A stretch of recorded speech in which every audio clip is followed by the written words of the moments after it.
Batik Indonesia terkait erat dengan perkembangan Kerajaan Majapahit dan penyebaran ajaran Islam di Pulau Jawa.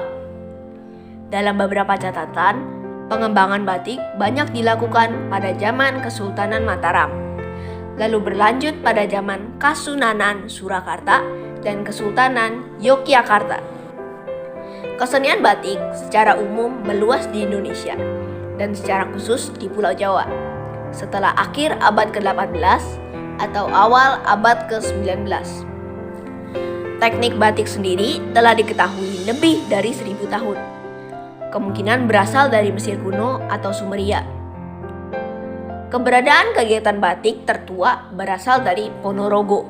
Hingga awal abad ke-20, batik yang dihasilkan merupakan batik tulis.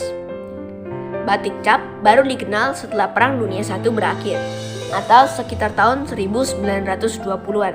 Lama-kelamaan, kesenian batik ini ditiru oleh rakyat jelata dan selanjutnya meluas. Teman-teman, pada tanggal 2 Oktober 2009, UNESCO menetapkan batik sebagai warisan kemanusiaan untuk budaya lisan dan pemudaan. Selanjutnya, pemerintah Indonesia menetapkan tiap tanggal 2 Oktober diperingati sebagai Hari Batik Nasional. Yuk kita mengenal lebih lanjut tentang batik. Batik adalah kain bergambar dari Indonesia yang pembuatannya secara khusus dengan menuliskan malam pada kain tersebut. Kemudian batik diolah dengan cara tertentu yang membuat batik memiliki kekhasannya sendiri. Dari ciri-cirinya, batik dibagi menjadi dua, yaitu batik tradisional dan modern. Ciri-ciri batik tradisional adalah memiliki corak yang mempunyai makna simbolik. Corak tersebut terdapat variasi, contohnya ulang, pagoda, geometris, serta barok. Warna batik tradisional pun cenderung gelap, seperti coklat, kehitaman, ataupun putih.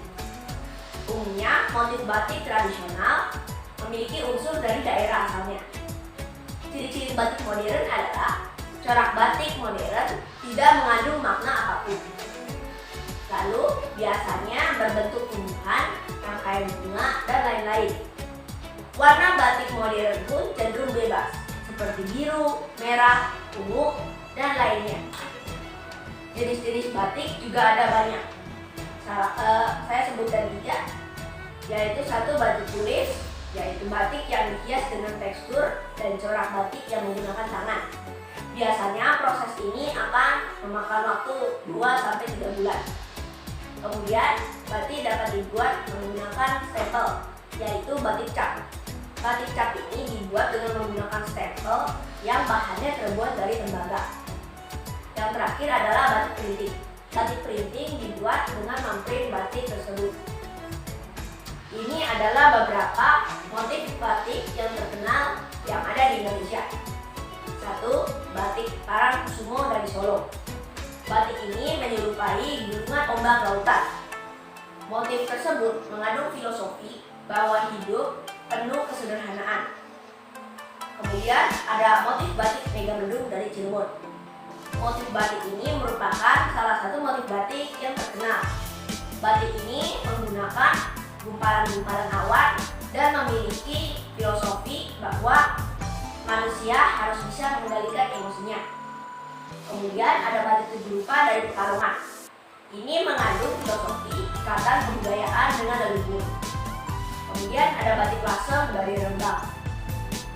Ini Rembang adalah daerah yang pertama kali menerima kedatangan Tionghoa. Oleh karena itu, batik Lasem pun didominasi warna merah karena pengaruh kebudayaan Tionghoa. Filosofi dari batik ini adalah persatuan dan akulturasi budaya antara budaya Indonesia dengan budaya Tionghoa. Itu tadi adalah sebagian dari motif batik yang ada di Indonesia.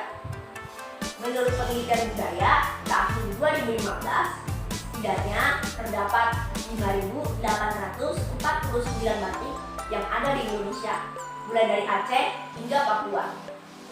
Kita semua patut berbangga dan melestarikan warisan budaya kita ini. Ayo teman-teman, mari kita bersama melestarikan budaya kita.